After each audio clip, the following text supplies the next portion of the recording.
अस्सलाम वालेकुम स्टूडेंट्स, आज हम क्लास 10 के चैप्टर नंबर 14 इलेक्ट्रोमैग्नेटिज्म के असाइनमेंट्स हल करेंगे। तो इसमें पहला असाइनमेंट है, while starting in engine of a truck it battery set 720 coulomb of a charge in motion for 4.00 second.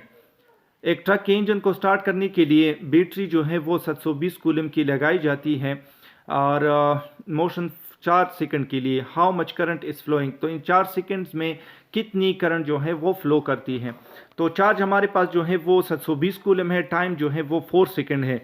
Required जो है हमारे पास करंट है, तो आपको पता है करंट हमारे पास delta Q divided by delta T. तो 720 को 4 के ऊपर डिवाइड करने से हमारे पास 180 एम्पियर आता है। यानी 4 सेकंड में जो 720 वोल्टेज की हमारे पास बैटरी है वो इसमें करंट फ्लो जो है वो हमारे पास 180 एम्पियर होता है। दूसरा क्वेश्चन है, a heat element on electric range operating on 240 volt is a resistance of 30 ohm, what current does it draw. एक हीटिंग एलिमेंट है जिसकी इलेक्ट्रिक रेंज जो है वो ऑपरेट करती है 240 वोल्ट पर और इसका रेजिस्टेंस जो है वो 30 ओहम है। आपने करंट कितना ये ड्रा करती है वो मालूम करनी है। तो पोटेंशियल डिफरेंस V हमारे पास 240 है, रेजिस्टेंस R जो है 30 ओहम है। आपने क्या फाइंड करना है, करंट फाइंड करनी है। तो इसके लिए हमारे पास जो फार्मूला है V is equal to I R. I हमने मालूम करनी है तो V को ऊपर R आपने डिवाइड करना है। अगर आप V को R के ऊपर डिवाइड करते 240 को 30 के ऊपर, तो ये हमारे पास 8 एम्पेयर आता है। तो ये एलिमेंट जो है 8 एम्पेयर करंट जो ड्रा करता है। असाइनमेंट 14.3 कुछ इस तरह है, calculate the resistance of wire when the current through it is 2 ampere and the voltage across its and in 30 volt. आपने रेजिस्टेंस फाइंड करनी है एक वायर में जिसमें करंट हमारे पास 2 एम्पियर है और वोल्टेज जो है इसके एंड में 3 वोल्ट है। तो करंट हमारे पास 2 एम्पियर है, पोटेंशियल डिफरेंस जो V हमारे पास वोल्टेज है 3 वोल्ट है, रेजिस्टेंस फाइंड करनी है। तो इसके लिए भी हम वही फार्मूला यूज करते हैं, V is equal to I R. वी लियो पुट कर ले, तो वी लियो हम जब पुट करते हैं तो हमारे पास क्या आता है, R is equal to V I करना है क्योंकि हमने रेजिस्टेंस फाइंड करनी है। 3 को 2 के ऊपर डिवाइड कर ली तो ये हमारे पास 1.5 ओहम आता है। 14.4 नंबर हमारे पास कुछ इस तरह है, 4 resistors of all having same resistance of 15 ohm. 4 resistance है, चारों के हमारे पास 15 ओहम जो है रेजिस्टेंस है और connected in series across a 30 volt battery. 30 volt battery के साथ सीरीज में कनेक्ट की गए हैं। What is the current in the circuit, आपने इस सर्किट में करंट मालूम करनी है। तो रेजिस्टेंस हमारे पास 4 है, R1 R2 R3 R4 सारे हमारे पास 15 ओहम है। वोल्टेज हमारे पास 30 वोल्ट है, करंट आपने मालूम करनी है। तो सीरीज कॉम्बिनेशन के लिए रेजिस्टेंस का जो फार्मूला है ये कैपेसिटेंस के बिल्कुल उल्टा है और इक्विवेलेंट जो है वो R1 plus R2 plus R3 plus R4। तो इन चारों को जमा करने से हमारे पास 60 ओहम आता है। तो इक्विवेलेंट रेजिस्टेंस हमारे पास इतना है। ये मालूम करने के लिए करंट कितना है ये हमें इक्विवेलेंट रेजिस्टेंस मालूम करना पड़ेगा। बाय ओहम लॉ हमारे पास V is equal to I R. यहाँ पे रेजिस्टेंस जो है वो इक्विवेलेंट, क्योंकि पूरे सर्किट में हमने मालूम करनी है तो V divided by R equivalent, क्योंकि I करंट हमने मालूम करनी, 30 को 60 ऊपर डिवाइड कर ले तो 0.5 एम्पियर। तो इस सर्किट में जहाँ पे 4 रेजिस्टेंस हमारे पास 15 ओहम के हो तो इसमें हमारे पास करंट जो है वो 0.5 एम्पियर होगा। 14.5 कुछ इस तरह है, 3 resistor of 60 ohm 30 ohm and 20 ohm are connected in parallel across 90 volt battery. 90 volt battery के साथ 3 रेजिस्टर जो कि हमारे पास 60 ओहम 30 ओहम और 20 ओहम है पैरेलल में कनेक्ट की गए हैं। आपने क्या मालूम करना है, calculate the current flowing through the circuit. आपने सर्किट के में कितना हमारे पास करंट फ्लो कर रहा है वो मालूम करना है। उसी तरह क्वेश्चन है, रेजिस्टेंस 1 जो है वो 60 ओहम है, 2 30 और 3 जो है 20 ओहम है। वोल्टेज जो है बैटरी का हमारे पास 90 है, करंट हमने मालूम करनी है। इस दफा हमारे पास जो रेजिस्टेंस है वो पैरेलल में कनेक्ट है। तो पैरेलल रेजिस्टेंस के लिए हमारे पास ये फार्मूला यूज होता है, 1 over equivalent resistance equal to 1 over R1 plus 1 over R2 plus 1 over R3। इसमें वैल्यू पुट कर ले तो 1 ओवर 60 1 ओवर 30 प्लस 1 ओवर 20। नीचे आपने क्या निकालना है, एलसीएम निकालनी है। तो 1 प्लस 2 प्लस 3 डिवाइडेड बाय 60 और इसको अगर आप उल्टा कर ले तो 60 डिवाइडेड बाय 6, तो इक्विवेलेंट रेजिस्टेंस हमारे पास 10 ओहम आता है। अब हमने करंट फाइंड करना है तो करंट के लिए वही फार्मूला हम यूज करते हैं, V is equal to I R equivalent. और इक्विवेलेंट आपने यहाँ पे वोल्टेज के ऊपर डिवाइड करना है तो हमारे पास करंट आएगा 90 divided by 10 is equal to 9।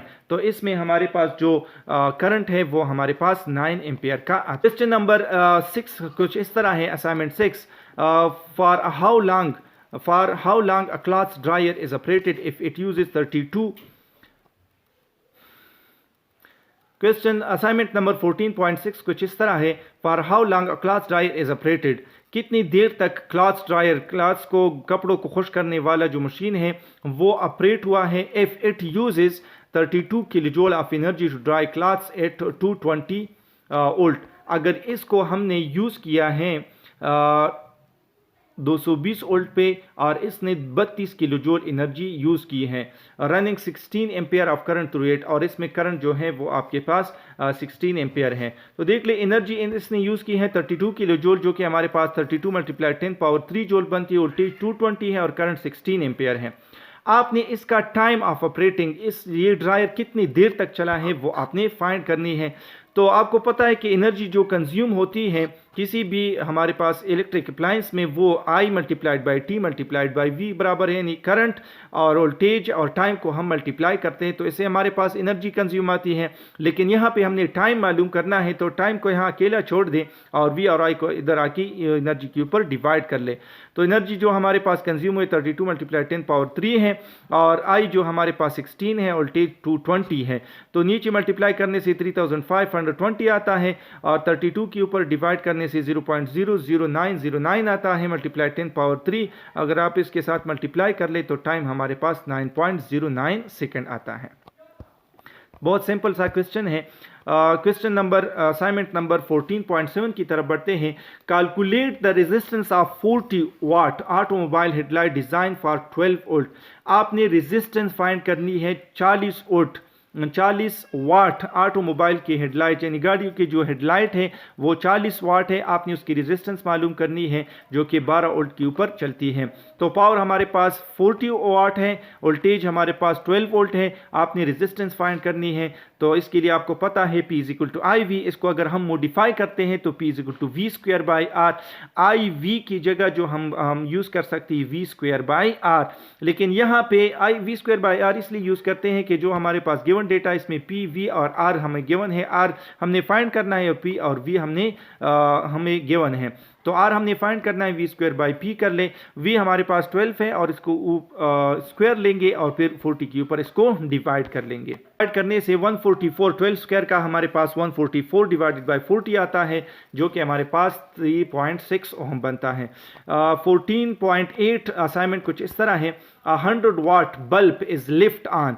100 watt power का बल्ब जो है एक उसको ऑन छोड़ा गया है, यानी वो लगा हुआ है, वो जो है चालू हालत में है। In an outdoor storage room to keep paint from freezing, और इसलिए आउटडोर स्टोरेज रूम में जो है वो रखा गया है कि पेंट जो है वो फ्रीज ना हो। The 100 watt rating refers to the power dissipated in a bulb filament, और ये 100 वाट जो है ये हमें बल्ब फिलामेंट की जो पावर डिसिपेट होती है, जो वहाँ पे यूज़ होती है, उससे उसका रेफर है। विच इज़ द रेजिस्टर, और ये हमारे पास रेजिस्टर है। इफ इलेक्ट्रिक कॉस्ट 8.11 आर पर किलोवाट आवर, अगर इलेक्ट्रिक कॉस्ट जो है यानी बिजली कीमत जो बिल आती है एक यूनिट की 8.11 RS रुपी है पर किलोवाट आवर की, about how much does it cost to burn a light for 3 months during winter. अगर ये हमारे पास विंटर्स में, सर्दियों के मौसम में 3 महीने तक मुसलसल चलता रहे तो इसकी हमारे पास कितनी कास्ट आएगी। तो ये एक बल्ब का हमारे पास बिल कितना आएगा। सिंपली पावर हमारे पास 100 वाट है तो इसको किलोवाट में चेंज कर ले, 0.1 किलोवाट बन जाएगा। टाइम 3 मंथ्स है तो 3 मंथ्स में 90 डेज होते हैं, 24 आवर के साथ मल्टीप्लाई कर ले तो 2160 आवर है। रिक्वायर्ड क्या है, कास्ट ऑफ इलेक्ट्रिसिटी आपने फाइंड करनी है। तो कास्ट ऑफ इलेक्ट्रिसिटी के लिए जो फार्मूला है energy consumed multiplied by tariff rate. Energy consumed हमने मालूम करना, टेरिफ रेट जो एक यूनिट का हमारे पास जितना बिल होता है, एक यूनिट का कितना कीमत होता है, वो आपने मल्टीप्लाई करनी है। तो कास्ट हमारे पास एनर्जी जो है पावर मल्टीप्लाइड बाय टाइम के बराबर होती है, यानी एनर्जी अगर नहीं गिवन है तो पावर और कितना टाइम है वो आपने मल्टीप्लाई करना है। तो पावर हमारे पास 0.1 किलोवाट आवर था तो 0.1 हम लिखते हैं।